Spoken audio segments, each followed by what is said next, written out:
everyone again.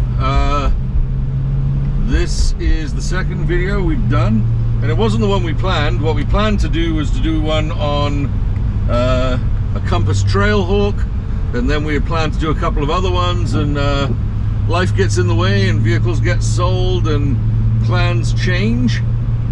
But this was one I couldn't avoid, and I will tell you in advance that if you think you hear a lot of exhaust noise, that's probably true. So what we are in today is an exceptionally special car. This is a 2008 BMW M3 two-door coupe. And this is by no means a review of the car from a driving perspective. This is more just a vehicle that I wanted to commit to memory and a vehicle that I wanted to do a video on, because this vehicle is very special to me. I've been in the car business for 30 odd years, nearly, and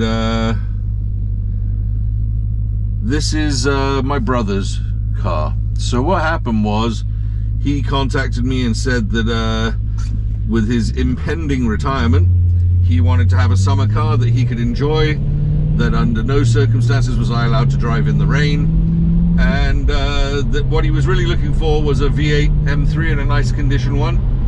I looked around for about 3-4 months, and this is the piece that I ended up buying, and have spent some time just touching up any little things that were not absolutely pristine.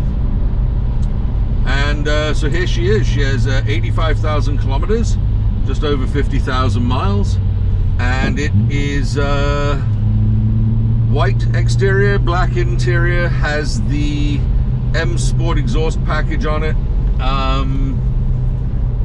And to be honest with you, sitting where I'm sitting right now, you would not know that it wasn't pretty much brand new. Like, everything on this vehicle feels very, very tight. Everything feels really remarkably good for a vehicle that now is coming on over 13 years old. So the purpose of the video, really, honestly, this is one of the iconic cars. This is the type of car that my brother and I used to talk about when we were kids, and one day owning, and I'm incredibly jealous because he's got one and I don't. And this car was kind of the basis of our love for Top Gear, and actually probably precedes that. Back when we were kids, it was playing Top Trumps, and remembering statistics on cars, and buying What Car magazines back in England, and on long road trips with our parents, my brother and I would sit in the back as young children and look at cars going by and look up their statistics and pretty much memorize them. And it was where a lifelong passion for cars came from. And in many ways, the car that I'm driving right now is a car that's probably not going to exist in the future.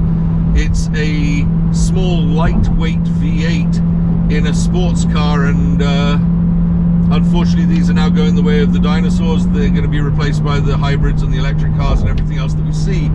So this is a time capsule, and this is a car that, you know, was as exceptional as anything else on the road at that time in terms of a usable everyday driver. So high points, obviously over 400 horsepower, small, thick steering wheel, nice little flappy paddles, easily accessible behind, the typical Bavarian, very clear, very straightforward BMW dash, very, very analog. Obviously, one thing that dates the interior here to its era is the cluster in the middle. That screen was obviously state of the art in its day, but and actually looks pretty comparable to a 2018 Mercedes. But for 2008, this was the latest thing. It does have Bluetooth, but she doesn't have much else. So it's kind of all the things you want and none of the things you don't need. It's not weighed down by excessive electronics. There's less to go wrong on that front. It doesn't have a lot of the nursing nanny aids. In fact, to be fair, the traction control system is a little primitive. Let's go that route. It's kind of there or not there. And having been told specifically by my lovely brother to not drive his car in the wet, I am pulling a Jeremy Clarkson on a James May, and probably in a little bit here I'll eat a chocolate flake and drop some crumbs in it, and then afterwards do some other things with greasy fingers to annoy him when he watches this video. First impressions driving it: seating position's great, seats are well bolstered, you sit low in the car but not too low. The hood in front of you has a really attractive sort of central bulge, but the actual visibility is very good. Side mirrors are a little smaller than I'm used to, and a little more awkward because there's a bit of a blind spot in the coupe version here. But I guess BMW designed the vehicle with the expectation that most people wouldn't be overtaken very often. That seems to be the German mentality. You don't need to see as well out of the back as you do out of the front. Transmission's an automatic, as you can tell, because I haven't been shifting gears. And it has like 5 or 6 different settings. I think 6 different settings. No, I was right with 5. 5 different settings. And the settings are essentially how much it holds it in each gear, how firmly it changes the gears, how rapidly it changes the gears. The first 2 or 3 I can't seem to differentiate. But once you get up into 4 and 5, you can definitely notice the difference. I'm driving it today in 4, which is, for whatever reason, my preferred. Then there's a couple of other switches down here for turning off the traction control. I've got a power switch, which kind of just makes everything friskier, makes the throttle response quicker. Obviously, theoretically, activates my ability to access all of the power.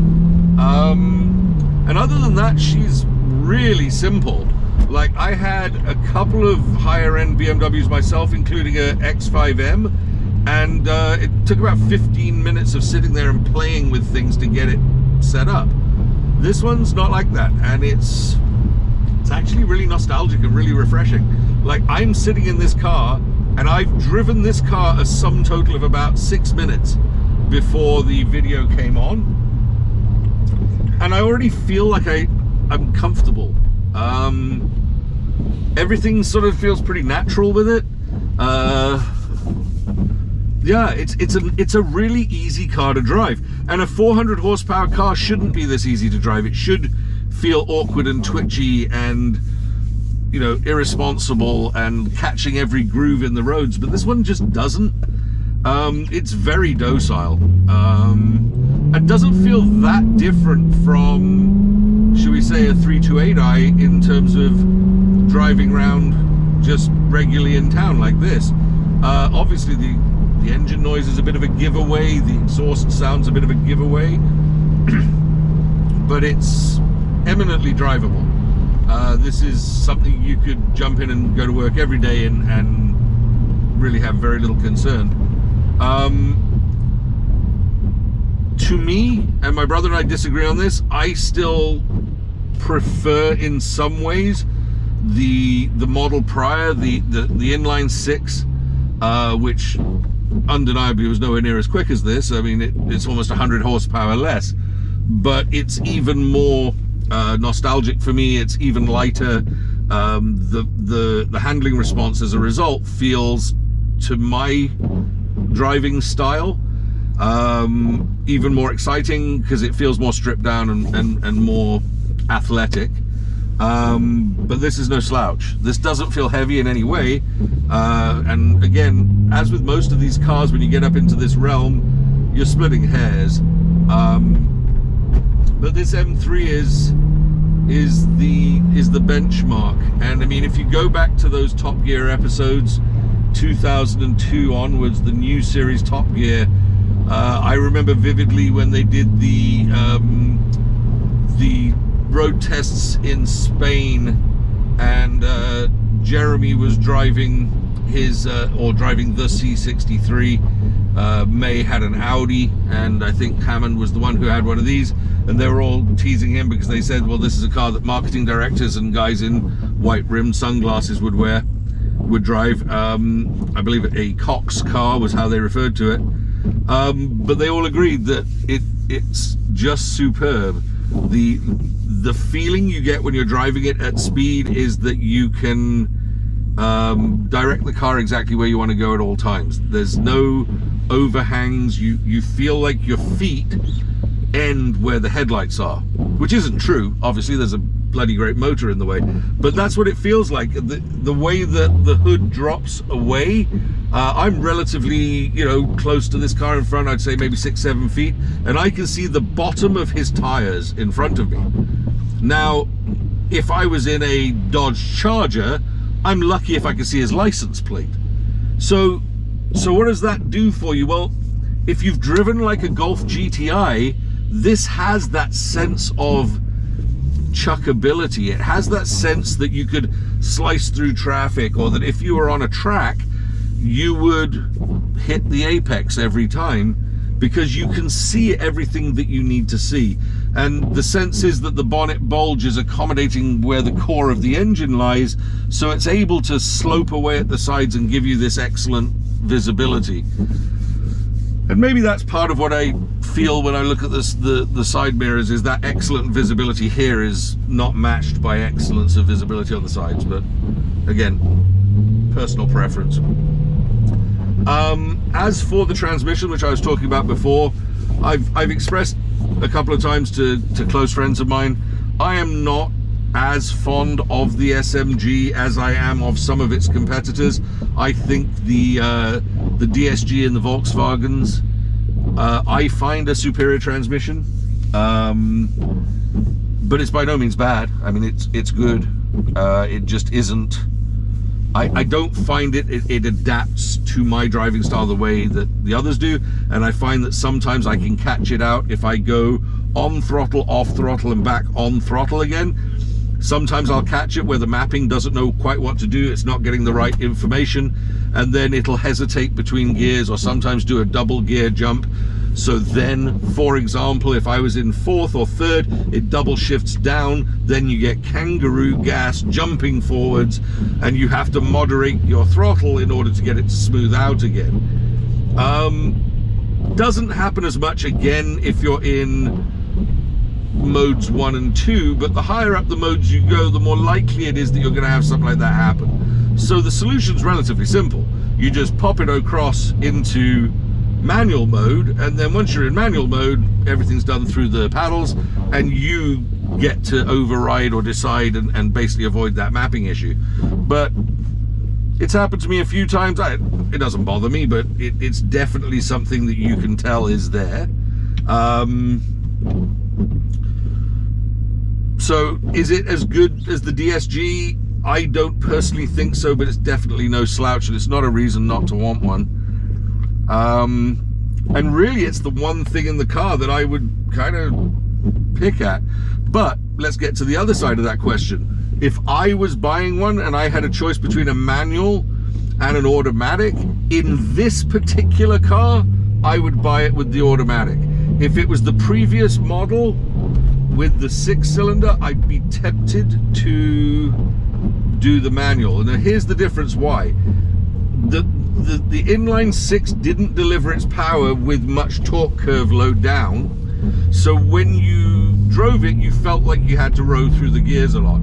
And because it was lightweight and in many ways didn't carry as much momentum in the front, you would control your speed quite easily by downshifting through a manual gearbox. It was quite fun to play with. In this one has a lot more torque, a little more weight at the front.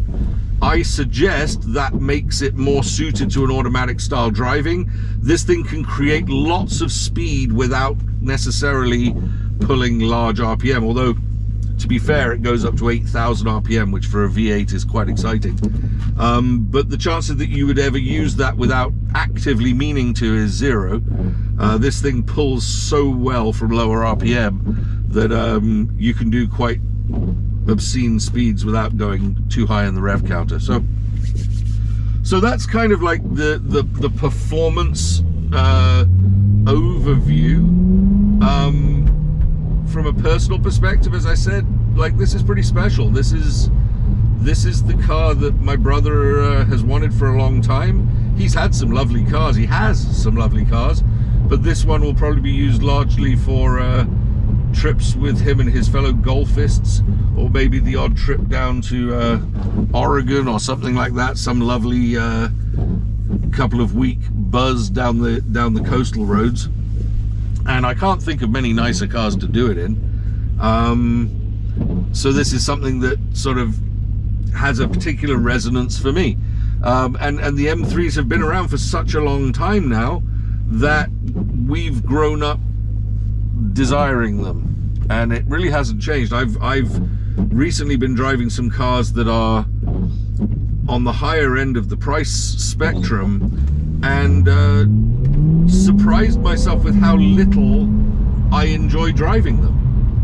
There's definitely a point at which cars become less fun to drive as they get more extreme, as they get more expensive, as the design outweighs function. So if I'm sitting in a McLaren, it may be an exceptional piece of engineering, but it's not a relaxing drive. It's not something you want to drive. Even if you own it, you can't park it anywhere. So what's the blend, or what's the balance between performance, handling, and usability? For me, I'm an Alfa Romeo Giulia Quadrifoglio guy. I had a 2017 this summer, the summer just gone, and it knocked the M3 off its pedestal for me. I am 100% positive my brother would drive the same car and not agree. And that's exactly how it should be. Cars of this type should be polarizing. If a friend of mine sat down with me in a pub and said the C63S or the Black Edition is better than the M3 of the same era, I would have a very good time disagreeing with him or agreeing with him, but his opinion would be just as valid as mine. The differential between these vehicles is slim, but it's definitely there, and they all have personality. The Alfa Romeo's personality more suited my style of driving, what I enjoy. That car does in spades.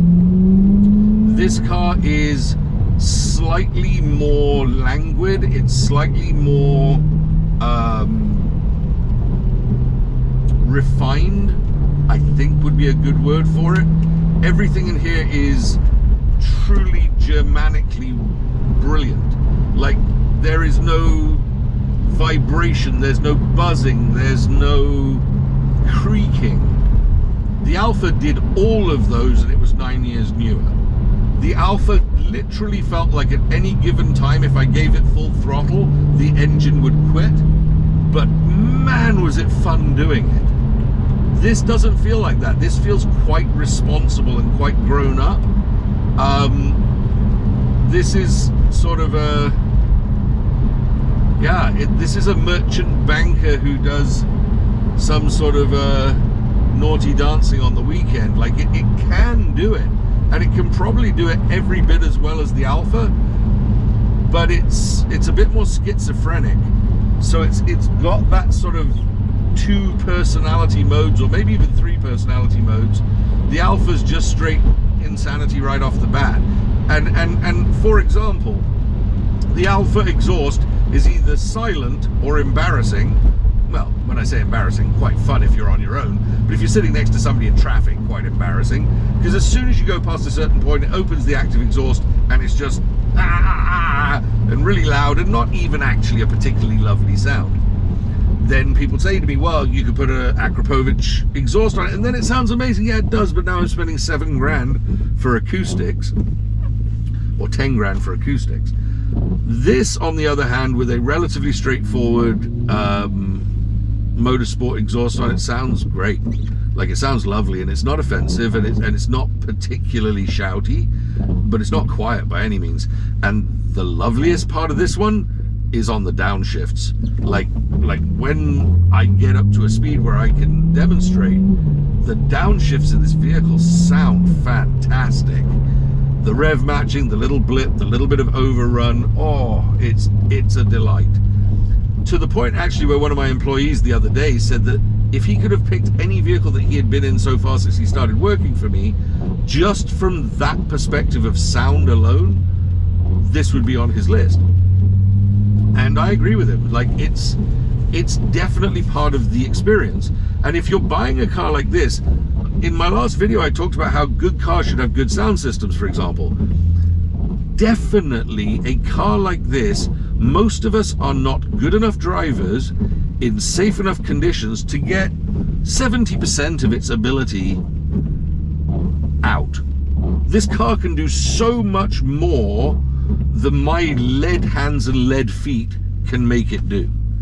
So if I even attempted to get it anywhere near its abilities, I'd be arrested or in a lamppost. And that's because of me, not because of it. Now, therefore, it's fair to say that should I get out of this car and climb into an Audi RS5, or should I get out of the Audi RS5 and climb into a Quadrifoglio, they are all going to be similarly quick in my hands, because the limitation's me, not the car. And that's a big part of the experience of driving these, is that you get a flavor of the performance. You're not eating the whole dish. You're just sort of sticking your spoon in and licking it and going, God, that tastes amazing. So when you pull away from the lights, you have a decent pull in first, a little bit of second, and by the time you hit third, you're losing your license if you're staying in the gas. So what are you really saying? Well, that 7 or 8, 6, 7, 8 seconds needs to feel special. Part of what makes it feel special is the way it pulls away, the way it hooks up. I really hope whoever they're going to get is okay.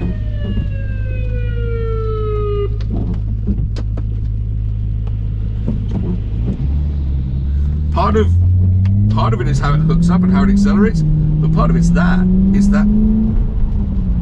noise, it's that soundtrack that accompanies it.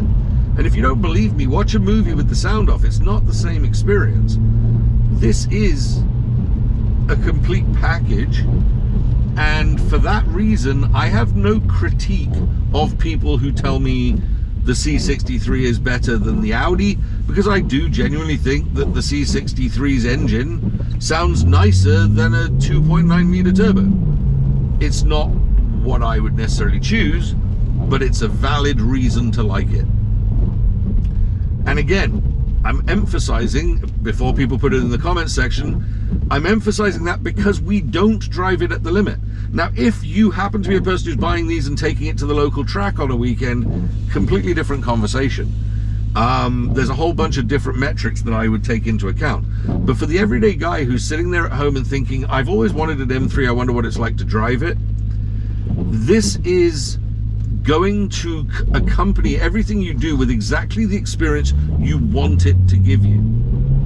The M3 is very, very good at that. It's like they've distilled the essence of what a person wants from a sports sedan or a sports coupe, and yet still not compromise the ability to start it every morning, or still not compromise the ability to go over a speed bump, or still not compromise the ability to put some groceries in the back.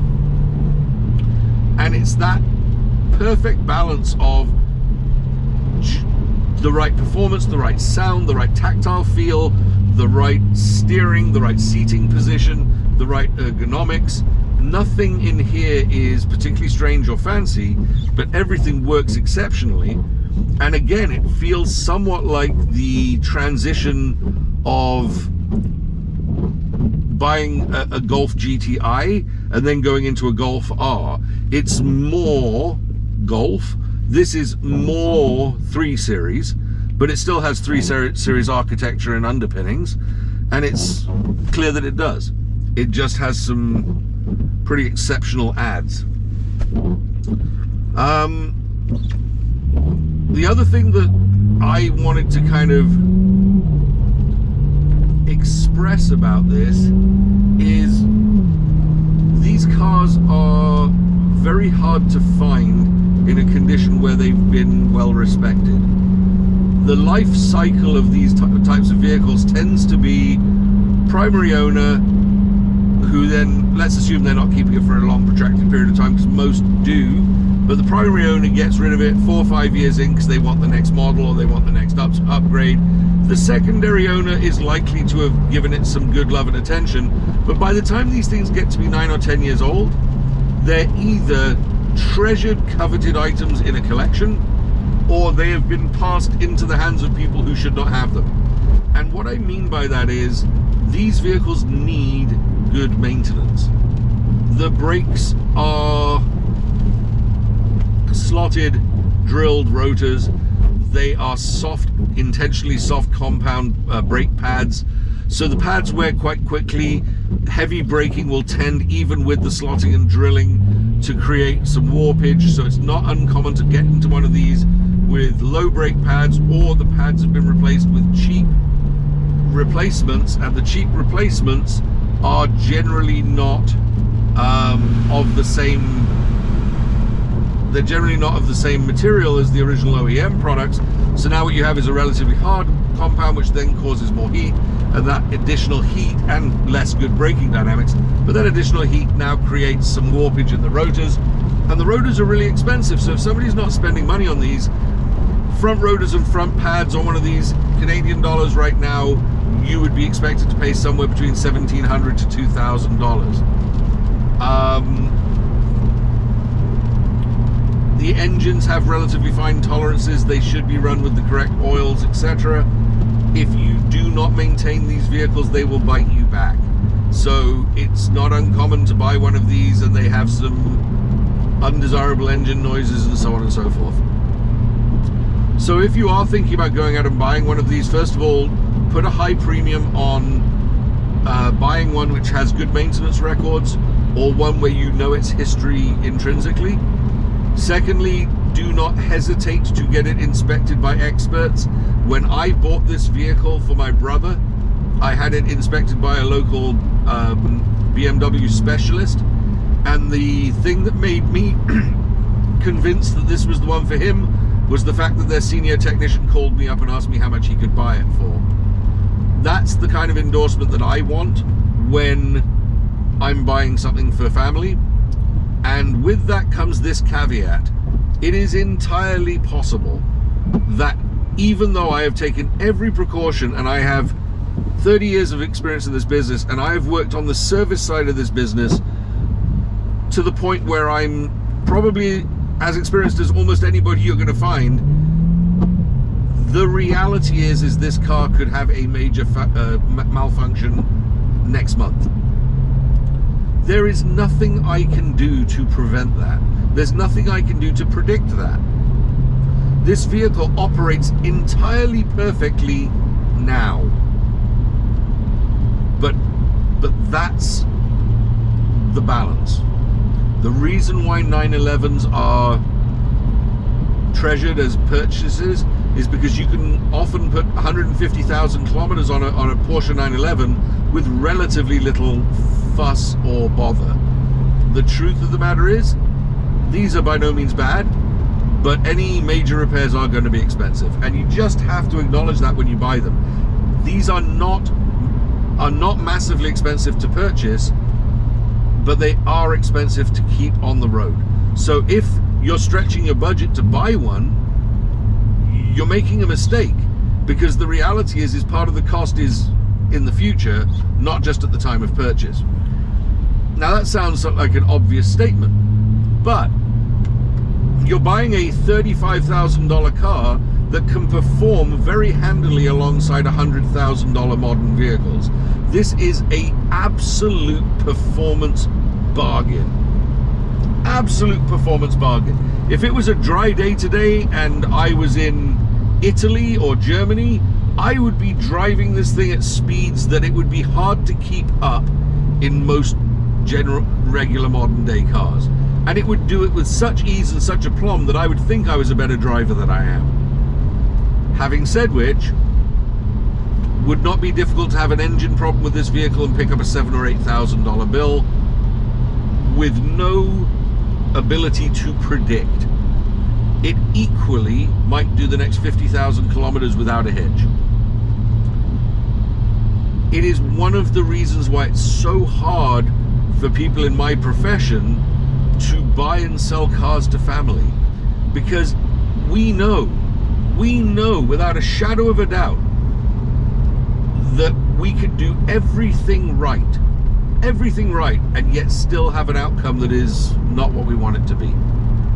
So I love this already. I love this car. I'm really confident that I have bought the best one that I could possibly find for my brother within the parameters that he gave me.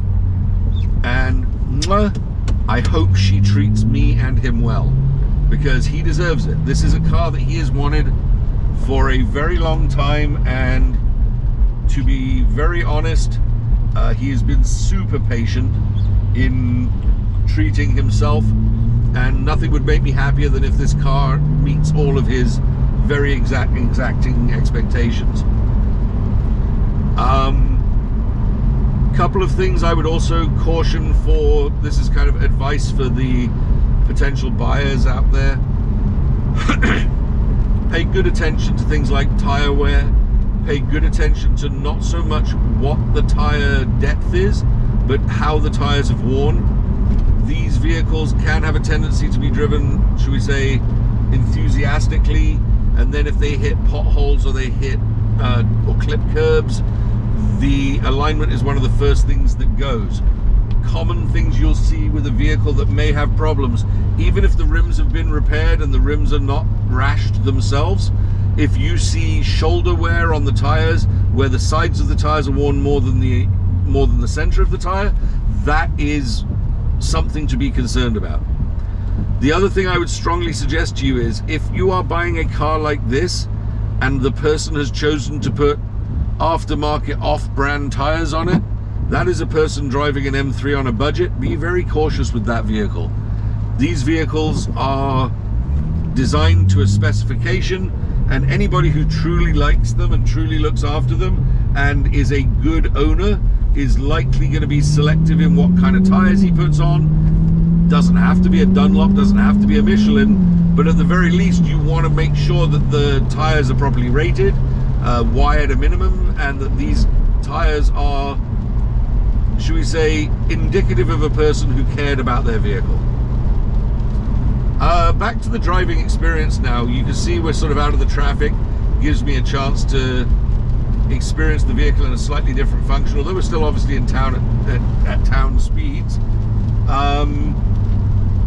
Putting it in manual, fifth, coming into the junction here, fourth, you can hear third, second, and the downshifts are so smooth. Like there's not a hint of rev matching issues.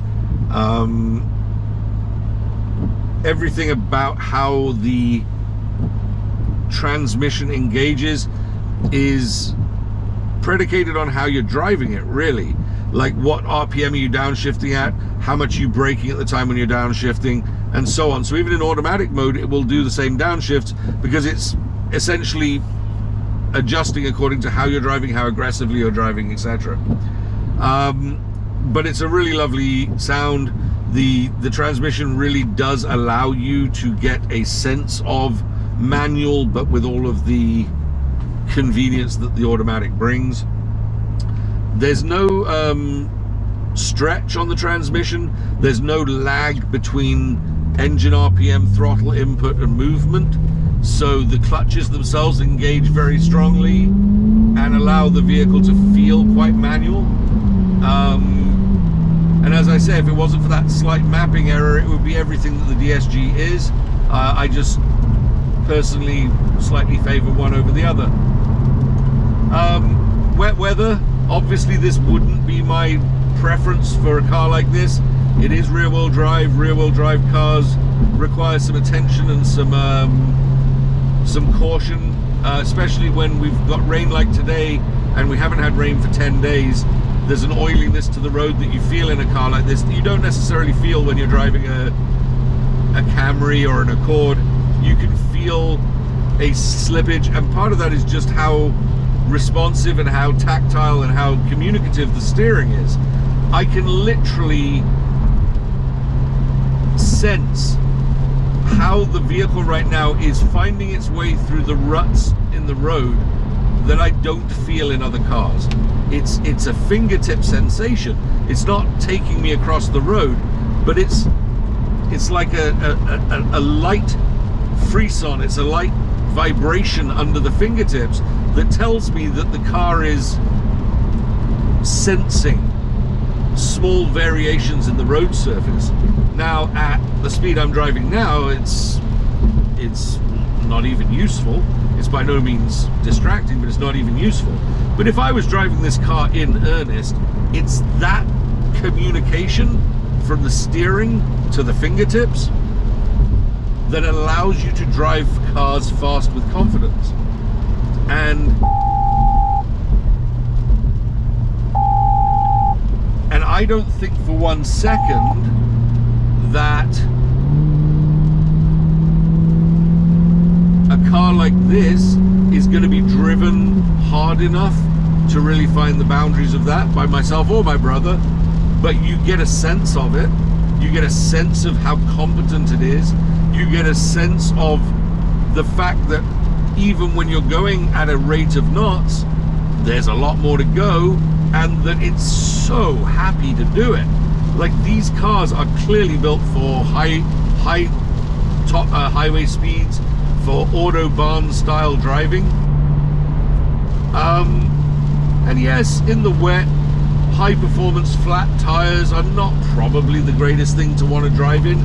Now you tack in rear wheel drive, then you tack on a 414 horsepower engine, and I probably wouldn't want my daughter driving this tonight. She's 18 years old and may not understand the danger under her right foot. But for anybody else, like, if you've got experience and you're used to driving cars, this is so docile and it's so well balanced, and it's so capable of telling you when you're getting within 100% of danger. So driving along here, clearly there's some standing water tonight. It plows through most of it with not a problem, but I'm conscious of the fact that there's aquaplane risk. I'm conscious of the fact that the water could quite easily, in a groove, get under those rear tires. So, you know, respect is necessary. It's a leery beast, this thing. And if I was to say, what would it feel like to drive if you haven't driven one of these, it's probably the base 911 Carrera that I would say has a feel similar to this. Although obviously I'm gonna put myself in jeopardy there because this doesn't have that rear engine feel. But in terms of how tight it is, in terms of how poised it is, I would say that's a reasonably fair analogy. It doesn't feel like the fast Audis do. The fast Audis feel very, very different to this. They feel much more weighted to the front. They feel much more prone to pushing around a corner rather than sort of cutting the corner.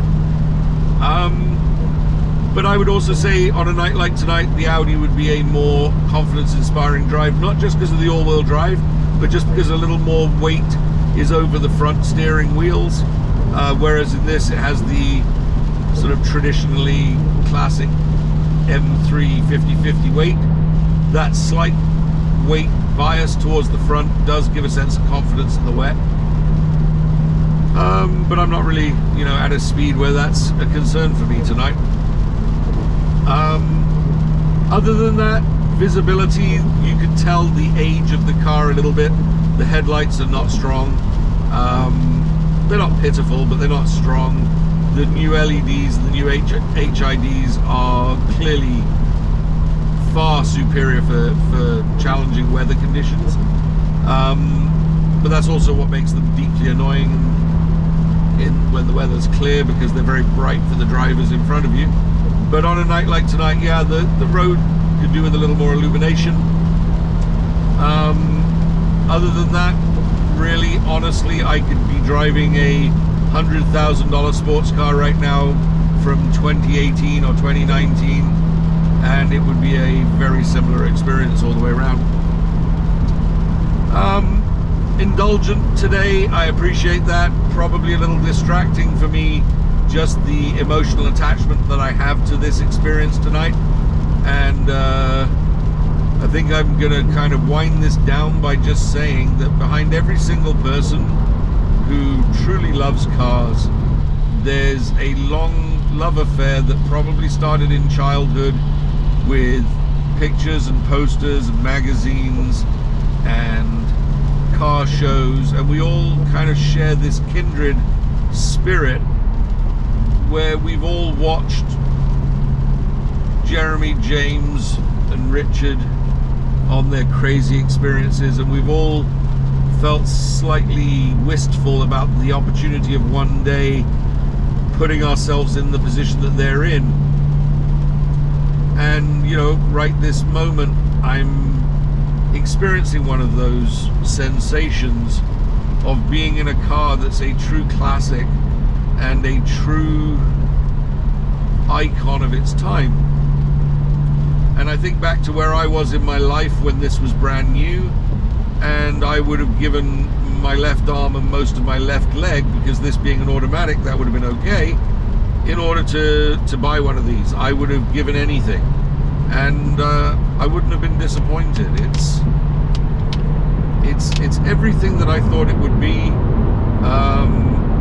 and in many ways the one thing you couldn't have persuaded me back then is that it would still feel this good this many years later, because the durability is an element of a performance car you just don't expect.